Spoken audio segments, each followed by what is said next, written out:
સ્વામીશ્રી અત્યંત સ્વસ્થતા અને કુશળતાથી આ સેવા બજાવતા હતા. તેથી યોગીજી મહારાજ તેઓ પર ખૂબ પ્રસન્ન રહેતા અને અવારનવાર સ્વામીશ્રીને સંભાળીને તેઓ પ્રત્યેનો પોતાનો ગાઢ અનુરાગ પ્રગટ કરતા રહેતા. દેવ દિવાળીના સમય બાદ સ્વામીશ્રી ધર્મજ, પાડજ, રઢુ, ડભાણ, નડિયાદ, પીજ, લીંબાસી, પુનાજ, ત્રાજ, માતર વગેરે ગામોમાં ડાંગરના ધર્માદા માટે વિચરતા સોખડા પધારેલા. અહીંના પુરુષોત્તમ દાસે એકવાર યોગીજી મહારાજને વિનંતી કરેલી કે તમે મારા ગામ પધારો.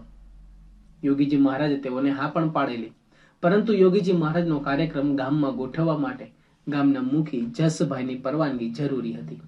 પણ આ ગઢ લોઢાનો હતો. મુખીને સાધુ સંતો પ્રત્યે સખત નફરત. સાધુ સંતો એટલે તમાકુ ગાંજો ખાનારા અને ગામ બગાડનારા, આ તેઓની માન્યતા. તેથી પુરુષોત્તમ દાસે ડરતા ડરતા યોગીજી મહારાજની વાત મૂકી. તે સાંભળતા ધાર્યું પરિણામ મળ્યું. જસભાઈ આક્રોશ સાથે કહેવા લાગ્યા કે મારા ગામમાં હું સાધુ બાવાઓને પેસવા નહીં દઉં. છતાં પુરુષોત્તમ દાસે ધીરજ રાખી અને યોગીજી મહારાજનો મહિમા સમજાવ્યો. તેથી કમ અને મુખીએ કાર્યક્રમ માટે સંમતિ આપી. પરંતુ મણ મોટો પ્રશ્ન એ હતો કે યોગીજી મહારાજનો ઉતારો ક્યાં રાખવો. આખા ગામમાં સારામાં સારું મકાન મુખીનું જ હતું. તેથી પુરુષોત્તમ દાસે તેઓના મકાનમાં યોગીજી મહારાજને 2 દિવસ સુધી રાખવાની વાત કરી. આ વાત સાંભળતા જ મુખી ગરમ લાઈ જેવા થઈ ગયા. તેઓએ આ બાબતને ચોખ્ખી ના પડતા કહી દીધું, આ વાત કોઈ કાળે નહીં બને. તું પહોંચી આપે તો હાથ પકડવાની વાત કરે છે.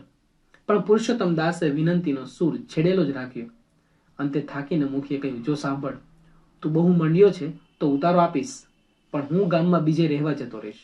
મને બાવાઓના દર્શન માટે ન બોલાવતો, હાથ જોડવાનું ન કહેતો, અને તારા સાધુઓ જાય પછી મારા મકાનમાંથી ગાંજા તમાકુના ડાઘા સાફ કરીને મકાન સોંપજે. એમ કહી મુખી ઉપડી ગયા. પરંતુ બન્યું એવું કે યોગીજી મહારાજ માંદા થતા સોખડા આવી શક્યા નહીં. મારી જગ્યા પ્રમુખ સ્વામી આવશે, તે આવે એટલે હું આવ્યા બરાબર માનજો. તેઓના આ વચન મુજબ સ્વામીશ્રી ગામમાં પધાર્યા. ઉતારો જસભાઈ મુખીને ત્યાં જ રાખવામાં આવેલો. સ્વામીશ્રી પોતાના જ ઘરમાં ઉઠે બેસે, પણ મુખી તો તેઓ પાસે ફરક્યા જ નહીં. સ્વામીશ્રી ગામમાં પધરામણીના કથા વાર્તાનો લાભ આપી સૌને સંતોષમાં માળ્યો. 2 દિવસ તો પલકારામાં વીતી ગયા. વિદાયની ઘડી આવી ગઈ. વિદાય લેતી વખતે સ્વામીશ્રીએ પૂછ્યું, આ ઘર કોનું છે? જસભાઈ મુખીનું. તો એ કેમ દેખાતા નથી? તમારે એમની ઓળખાણ તો કરાવવી જોઈએ ને, સ્વામીશ્રીએ જણાવ્યું. જેના ઘેર ઉતારો હોય તે યજમાન અને તેના પુરુષ કુટુંબીઓ સાથે સ્વામીશ્રી હંમેશા સમય કાઢે. તેમાંથી કોઈના જીવનમાં વ્યસન દૂષણ ઘૂસી ગયા હોય તો તે હાથમાં જડ આપીને મુકાવે, વર્તમાન ધરાવી કંઠી પહેરાવે. મુમુક્ષુતા વધુ હોય તો નિત્ય પૂજા કરવાની પણ આજ્ઞા કરે. તેમાંય તિલક ચાંદલો કરવાનો આગ્રહ ખાસ રાખે. જેના ઘરે નિવાસ કરે તે ઘરને મંદિર જેવું કરીને વિદાય લે. આ તેઓની સ્વાભાવિક પ્રકૃતિ હતી. જ્યારે અહીં તો યજમાનનું મોઢું જ જોવા મળ્યું નહોતું. તેથી સ્વામીશ્રીએ તેઓને બોલાવવા જણાવ્યું. ત્યારે પુરુષોત્તમ દાસે ફોડ પાડ્યો કે સ્વામી, એમને સાધુઓ પ્રત્યે અણગમો છે, માટે નહીં આવે. જો પરાણે બોલાવશું તો કદાચ તમારું અપમાન કરી બેસશે. પણ આપણે એમના ઘરમાં રહ્યા તો આભાર તો માનવો જોઈએ ને. સ્વામીશ્રી તો મુખીને બોલાવવાની પુનઃ દોહરાવી. સૌ ફફડતા હૈયે જસભાઈ પાસે ગયા ને કહ્યું, ચાલો મુખી, પ્રમુખ સ્વામી બોલાવે છે. આ વાત સાંભળી મુખી ભડક્યા ને ત્રાડોક્યા. મેં તને કીધેલું કે મને તારા સાધુ પાસે નહીં બોલાવતો, જા મારે નથી આવવું. વળી પાછી થોડી રકઝકના અંતે મુખી નમ્યા, માન્યા અને સ્વામીશ્રી પાસે આવવા તૈયાર થયા. પણ તેઓ ખૂબ ગુસ્સામાં હતા. પોતાને જે નથી ગમતું તે કરવું પડે છે તેનો રોષ તેઓના મનમાં ભભૂકી રહેલો. તે ગમે ત્યારે મોં દ્વારા ફાટી નીકળે તેમ હતો. આ આવેશમાં જ તો તેઓ સ્વામીશ્રી પાસે આવ્યા. પણ અહો આશ્ચર્યમ, સ્વામીશ્રીના દર્શન કરતા તે સાવ ટાઢા બોળ થઈ ગયા.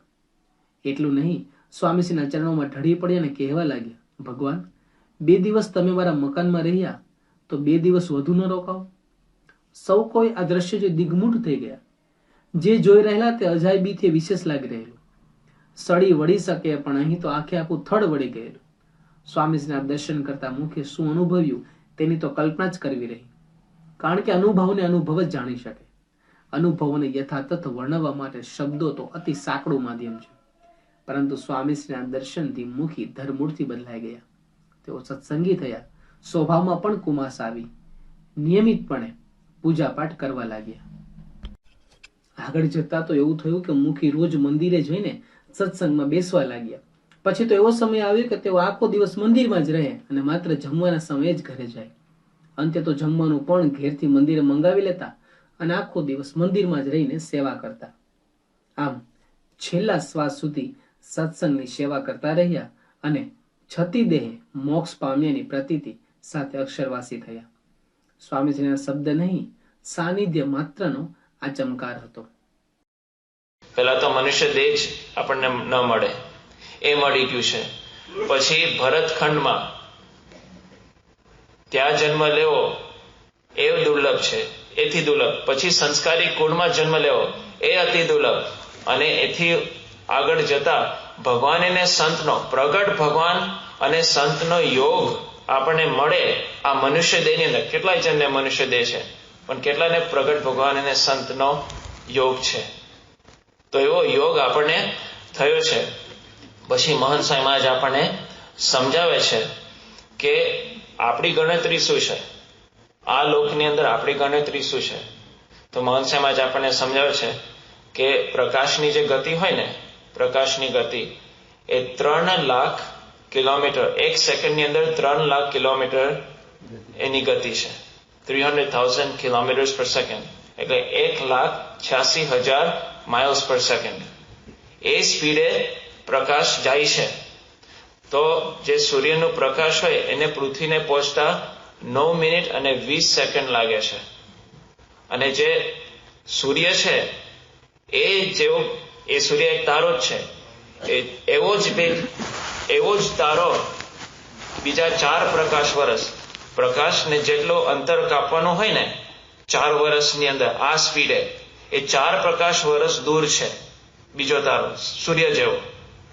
પછી મહંત સ્વામી મહારાજ એવું સમજાવે છે કે આ એક આકાશ ગંગા છે. તો આ એક આકાશ ગંગા છે, એની પહોળાઈ કેટલી છે? એક છેડેથી બીજા છેડા જવું હોય તો મહંત સ્વામી મહારાજ એવું સમજાવે છે, એટલે વૈજ્ઞાનિકો છે, સાયન્ટિસ્ટ, એ કેવી રીતે સમજાવે છે?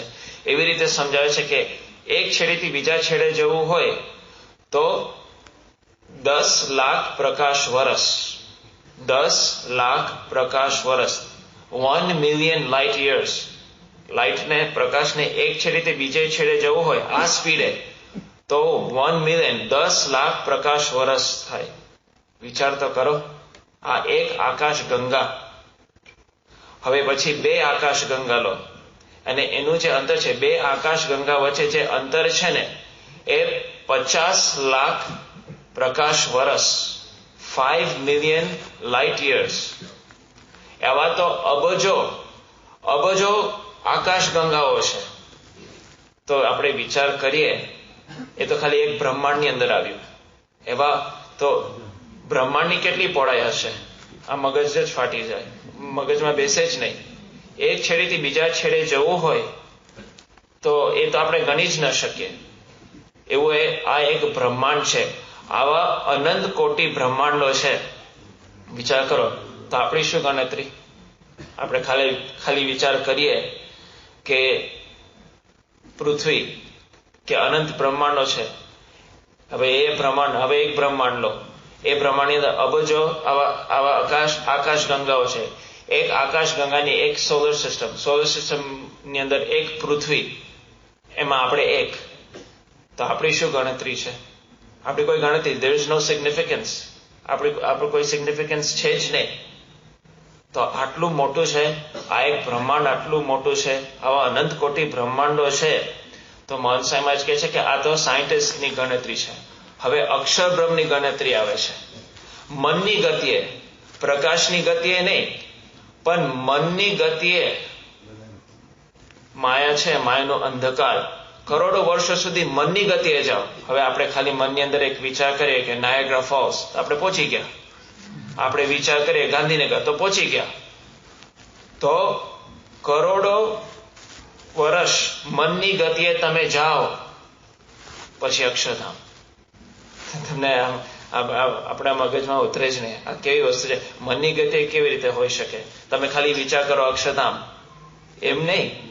તો આ અંધકાર, જે માયાનો જે અંધકાર છે, કરોડ વર્ષ સુધી તમે આવી રીતે મનની ગતિએ જાઓ પછી અક્ષરધામ.